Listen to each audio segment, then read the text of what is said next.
So in any clinical situation, our priorities are airway, breathing, and circulation. So whenever we've got a patient we're not sure about, if there's a low level of consciousness and the patient's not responding to us properly, we have to check their airway and their breathing. And sometimes you can just put your hand over the patient's mouth like that and you can feel the air going in and out as it moves onto your hand. But if you're not sure, you need to look, listen and feel. So what we can do here is we can put our ear down next to the patient's nose. And then if the patient's breathing, we can hear the air and we can feel it on our ear. And we can also look as well as we look for the movement of the patient's chest and abdomen. So we can look, listen and feel for the patient's airway. Now, if we don't have an airway, if we don't have a flow of air, then the first thing we need to do is to open the airway. And in this situation, I'm going to assume the patient does not have a cervical spinal injury because this is a medical patient. If the patient has a C spine injury, then we have to prioritise that with airway. Because if you look at the trauma guidelines, it's A stands for airway with C spine control. But we're assuming this is a medical patient, and if it's a medical patient, we can open the airway. Now, what I'd like you to do for me, please, if you put your chin down on your chest like that, can you do that? Put your chin down on your chest and take a breath in. And I think you'll find you can, in fact, take a breath in that position. But the reason for that is that you don't realise you're doing it, but subconsciously you are pulling your tongue forward to allow you to do that. And this model demonstrates this for us quite nicely. So when your head is down in that position, and you're conscious, you're automatically pulling your tongue forward. Now what we have on this model, it's an old one, but it's a very good one. We have the nasal cavity, nasopharynx, oropharynx. This large red bit, of course, is the tongue. This is the esophagus, and this is the trachea. And when you're conscious, you're automatically moving your tongue forward like that, so the air can go through the oral cavity, through the nasal cavity, and down into the anterior trachea. So that's good. But the trouble is, if you're unconscious, especially if you're lying flat, then what happens is your tongue falls back like that. And I think you can see now the air can't get through the oral cavity, it can't get through the nasal cavity, well it can, but it can't get past the oropharynx into the trachea. So an unconscious patient can asphyxiate and die simply because their tongue is falling back the way. It is falling back. And to remedy that situation, providing we're happy the patient does not have a cervical spine injury, is to simply open the patient's airway. And we do this by pulling the head back like that. That's called opening the airway. And now you can see that we've tilted the patient's head back. That head tilt has pulled the tongue forward, and now the oropharynx is patent, and this patient can now breathe. As long as the airway is open, as long as they're breathing. So that's opening the airway. So let's try and relate that to this model here. So let's open the airway. So the patient is unconscious, so we're going to open the airway, and you can see that's actually opening the patient's mouth a little bit. And again, we're going to look, listen and feel. Now, if we have breath sounds and we can feel the breath at that stage, that means that we've opened the airway, but the patient is breathing. And if we've got good breath sounds, that will mean they also have a circulation as well. So at that point, we could simply put the patient into the recovery position. Keep the airway open and summon help.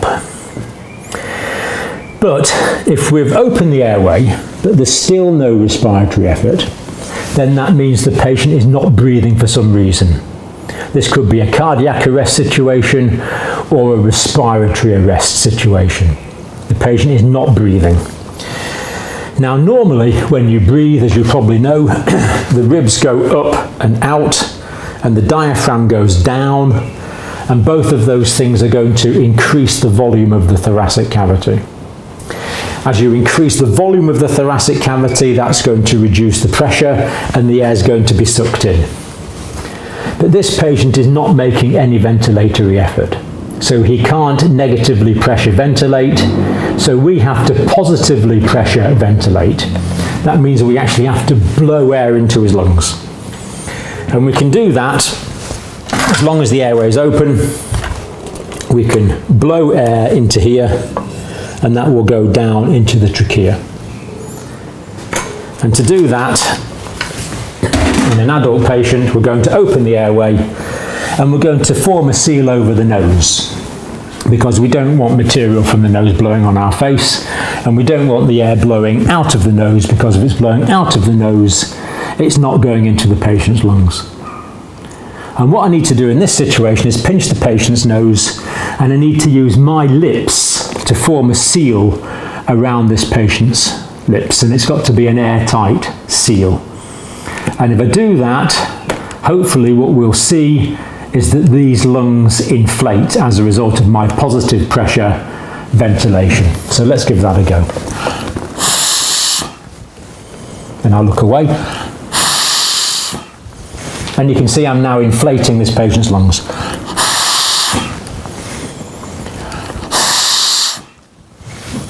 Now, atmospheric air contains about 21% oxygen, 20.84. My exhaled air contains about 16% oxygen, and that is enough to keep this patient alive, make no mistake. So I can ventilate him using just simple mouth-to-mouth ventilation. But in hospital situations, I might use airway adjuncts. And the most common sort of airway adjunct I might use is one of these oropharyngeal airways. And if I demonstrate on this, you can see how these work. So they're going to go in the patient's mouth like this.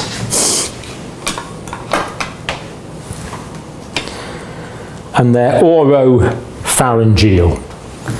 So they're going to take air through the mouth down into the patient's pharynx. Now, it's important to know that the patient could still vomit with one of these airways. The airway is not protected. So it's still perfectly possible for vomit to come up the esophagus and be inhaled into the trachea. The airway is not protected. We have to bear that in mind. But we've got an oropharyngeal airway. It's keeping the tongue out the way. So that's going to let air in to the oropharynx and the laryngopharynx. So that's good. So how do we fit one of these in practice? Well, we open the patient's mouth, and these actually go in. Sorry, I'll tell you how to size it first. We size these by going from the edge of the patient's ear to the corner of their mouth. So we see that one's a bit big for this patient. Let's just try a slightly smaller one. Corner of the ear to the corner of the mouth. Yeah, I think that one just about fits. So we try and get the right size. Then we open the patient's mouth, and that actually goes in upside down like that, and it goes straight back. Then when we start to feel some resistance, we twist that round, and that fits as we saw on the model. So I'll just show you that again. So these are actually going in upside down and twisting round. And with a bit of practice, it's one simple movement. In upside down and twisting round. And we now have that airway in place. Then we can use other airway adjuncts to ventilate this patient. So for example, this is quite a nice little device that you might carry around with you in your car, for example. We can open that up. It's already fitted with a filter, and we can put that on. Now what this is actually going to do is it's going to give us a seal around about the patient's mouth and nose. I'm then going to press that on using my fingers on top, finger and thumb on top and some fingers underneath. Keep the patient's airway open, and let's see if I'm able to ventilate the patient's lungs when I blow into this. So we'll see if we get some good lung ventilation here.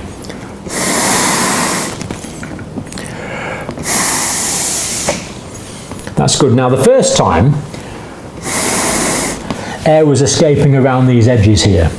But then when I got a better seal, I think you can now see I've got better lung inflation.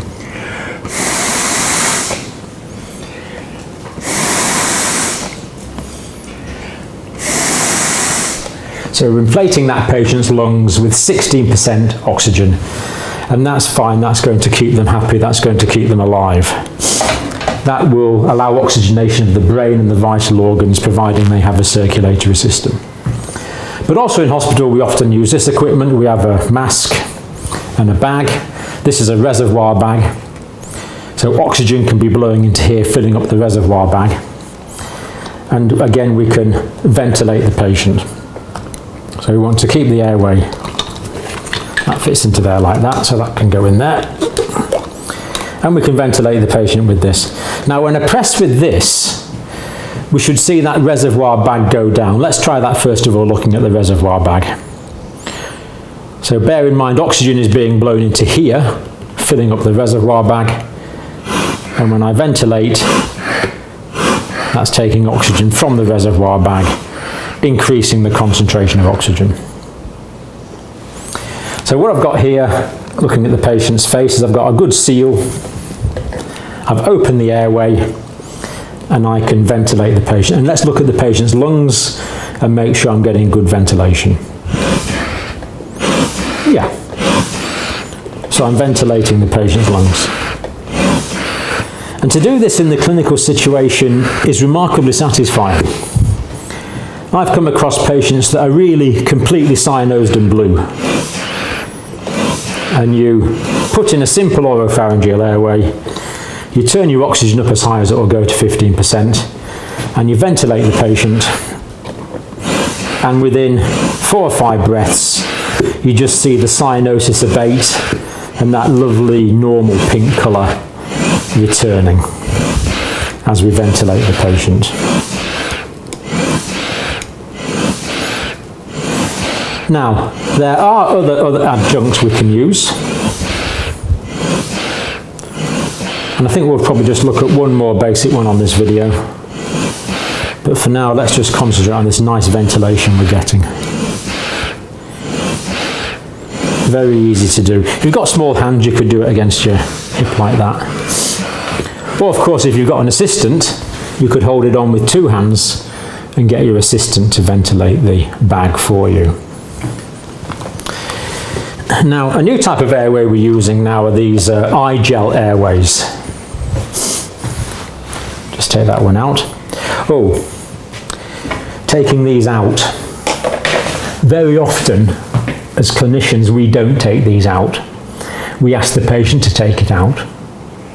And if the patient's conscious enough to physically take that out, he's probably conscious enough to maintain his own airway. So if we let the patients take it out, that's a good gauge of their level of consciousness. Now I think the last one I'll show you is this new I-gel airway. These are very cleverly designed. You can put a tube down there to suck out the patient's stomach if it's compressed, if it's blown up, to decompress the stomach. And they're I-gel airways. And this is not ideal for it, but I'll just show you where they fit on this. So they would go through the patient's mouth, and that tip would just sit in the patient's esophagus, like that, or the tip of the esophagus. That means the air can go from the lumen of the tube down into the patient's trachea. The I-gel airways.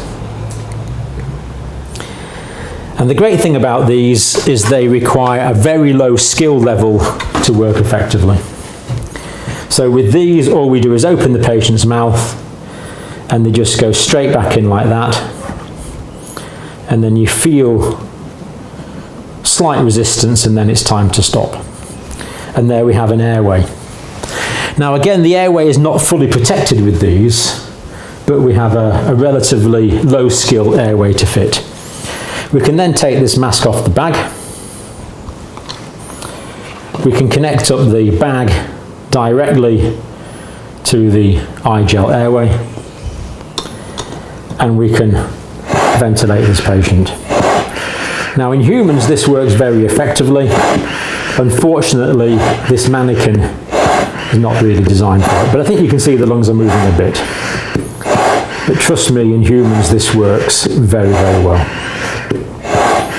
so we can maintain the airway. Again, the airway is not fully protected. There is the possibility of aspiration. So the next level of protection that we could use is endotracheal intubation. Now with endotracheal tubes, if I put that there, with endotracheal tubes we can blow up this cuff.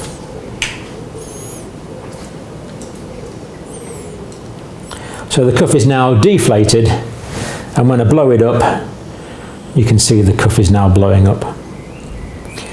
And as long as that's in the patient's trachea, that will protect the airway in case the patient vomits, but still have a lumen through there for the patient to breathe through. Now, of course, I can't tell you how to train you how to fit these on a video, but I can show you the principle. And what's happening here, if we think about this, this is going through the patient's mouth and it's going forward like that into their trachea. So it's fitting in to the patient's trachea through the oral cavity like that.